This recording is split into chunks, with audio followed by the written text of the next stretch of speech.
Hello there, this is Garrett Monroe from Hiram College, and today it's my distinct pleasure to bring you this recording with Dan Dodge. Dan was with us as our adventurer and artist in residence last December during our fall 3-week semester.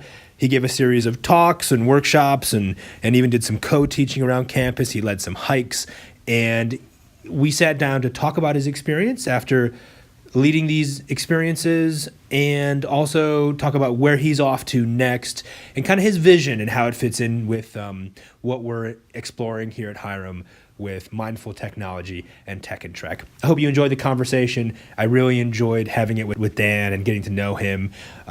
Here it is. Okay, here we are recording. So I'm sitting here with Dan Dodge, and you've had a really interesting couple weeks here. It's been very interesting. Great experience in every way, and in some ways not exactly what I would have guessed would have been the way it would go, but been very busy, involved in a lot of things. A lot of very cool things have happened, and I've had a number of really great experiences with students and staff and faculty here, and exploring the campus and all of that.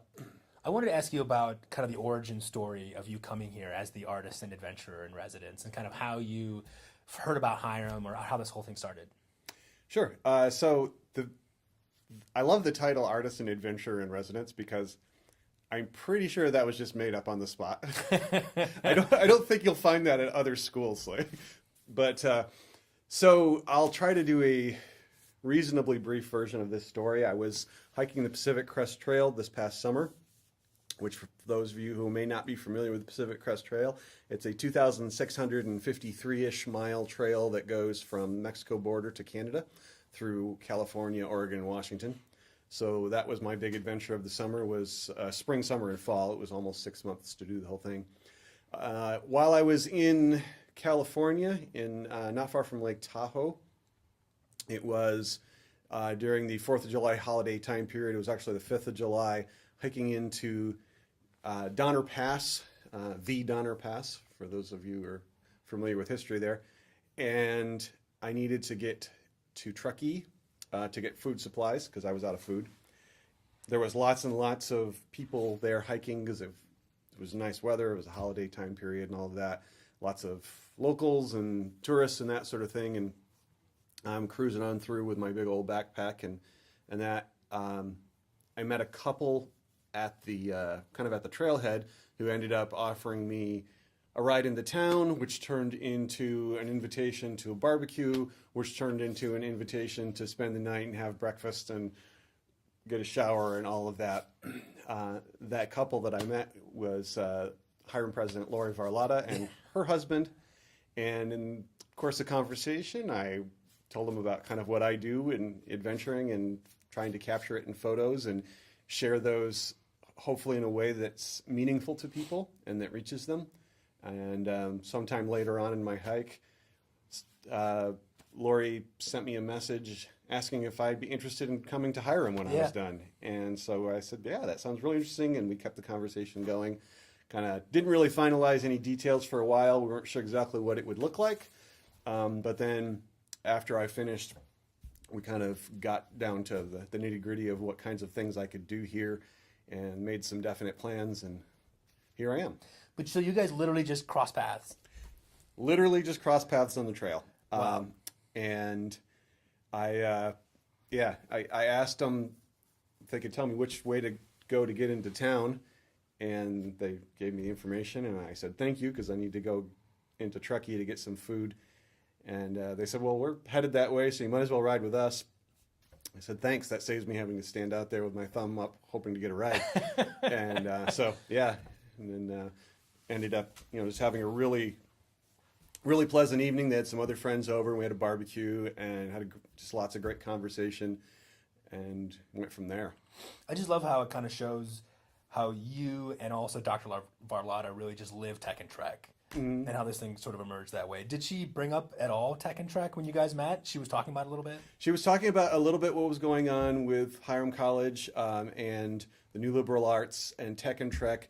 But at the time, I didn't really have much of a framework for what that meant. Yeah. And then in conversations later, I started to get more details on that. The idea of bringing mindfulness into our use of technology and our treks or adventures, however you want to look at them, and kind of bringing all that together. Using technology in a way that is mindful and adds to the treks that we're able to do. Yeah, I think, that was my next question, was what was your impression of what is Tech and Trek? Because there's a lot going on. But I attended some of your talks, and one of the things that really came away to me was the idea of finding balance with technology. And that's what we're trying to do here with, there's a lot lost when we bring so much technology. It really shapes the way we experience things. But there's also a lot lost without it, and it can really help amplify and change experiences in a really good way if it's used correctly. And so you spoke about how you use photography and whatnot. I want to know if you could talk a little bit about how you balance technology use while on the trail and how you use photography to kind of augment your experience with nature. Sure. I mentioned this several times in talks I've done here, and it's a thing I always say, and that is I'm an adventurer first and a photographer second. So I'm there to have wonderful, profound experiences, particularly in nature, although I do like to do some, other kinds of travel and that sort of thing as well.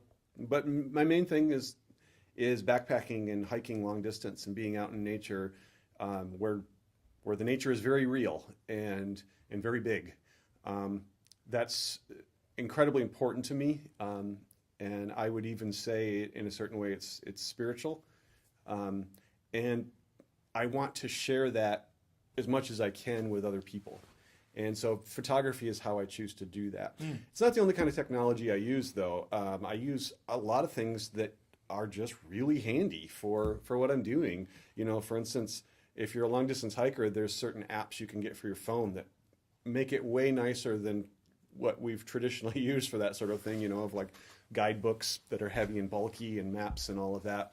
Not that people don't still use those, but there's some great technology to be used for just navigating trails and finding information on them and finding your way, making sure you're not getting lost, finding out up-to-date, reasonably up-to-date information on things like where there's water and where you can camp and all of this sort of thing. So I use that sort of technology because I have a lot of camera gear with me. I use a tablet for both editing my pictures, and also it's a convenient way to have books to read when I'm at camp. So I use technology that way. But what I'm trying to do in all of that is make decisions that are adding to the experience, not distracting me from it or hiding from what I'm really there to do and to experience.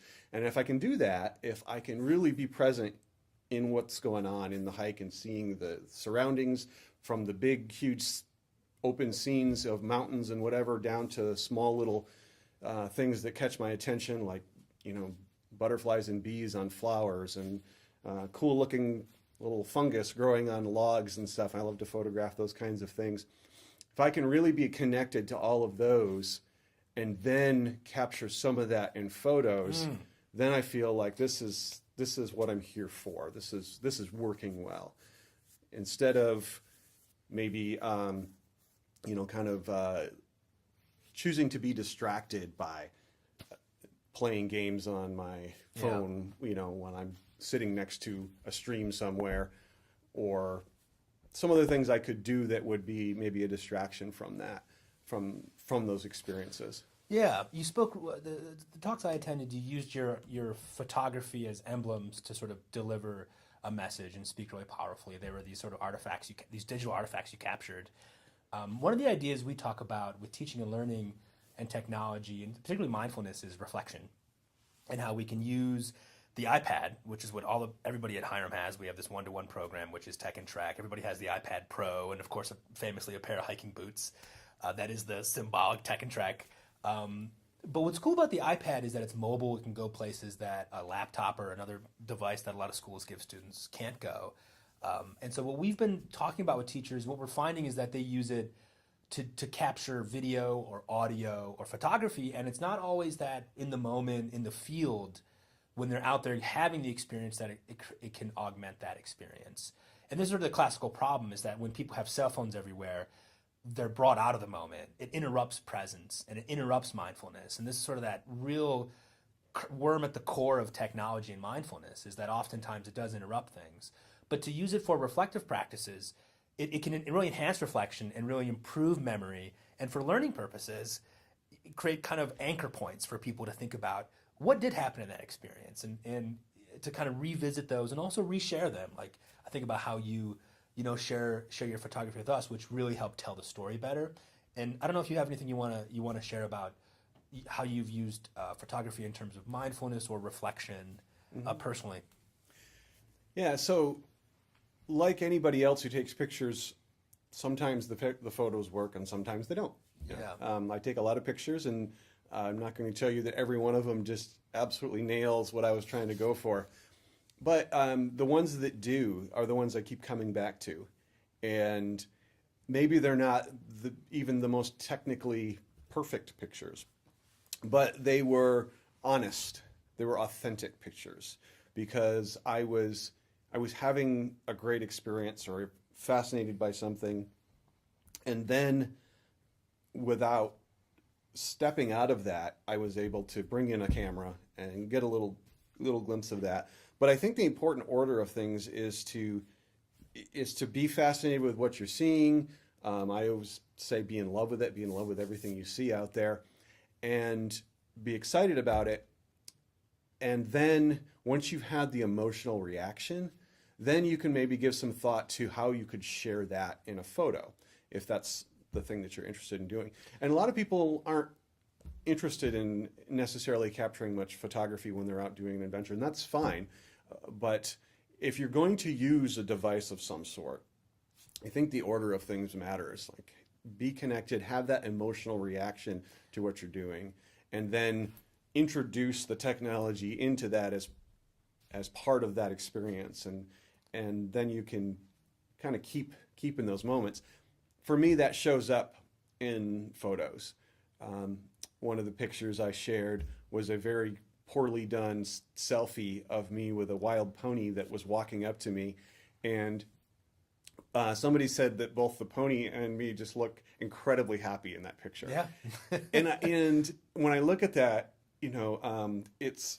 it's not a particularly good picture. In fact, it was winter and there was actually fog a little bit on the lens, so part of it is kind of blurry. It's not a great picture from a photographer's standpoint as far as the technical aspects of it, but I was very in the moment, very much enjoying the experience and having this beautiful connection with this very friendly wild animal that was along the trail where I was hiking, and it shows up in that. When I look at that picture, it takes me back there. It makes me want to go back. In fact, I actually have gone back to see the ponies again. Yeah. On another road trip I was doing, it's like, I gotta go back there and see those guys again. And that it's in, for those of you who may be curious, Mount Rogers in Grayson Highlands State Park in Virginia. It's where you can go hike around wild ponies.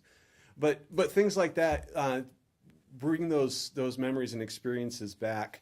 I shared another photo of an owl that kind of reframed the way I was thinking because of the time I spent watching this owl. And those are the photos that matter. And I can tell they matter because they bring back those experiences. And then when I show them to somebody else, they get a little sense of what that experience would be like. Or perhaps they may get encouraged to go take a hike somewhere and see some wild ponies or wildlife or whatever themselves. No, I love that order of operations. And you say first sort of be connected, be in the moment, have your experience. So this kind of requires that people who are doing this, perhaps students or whoever, they're emotionally aware. Start with that. Start with sort of being in the moment, and then use the technology, and then that will inspire good photography or whatever it is they're doing with the technology. Yeah, maybe it's shooting a video, or maybe it's journaling about it later. In any case,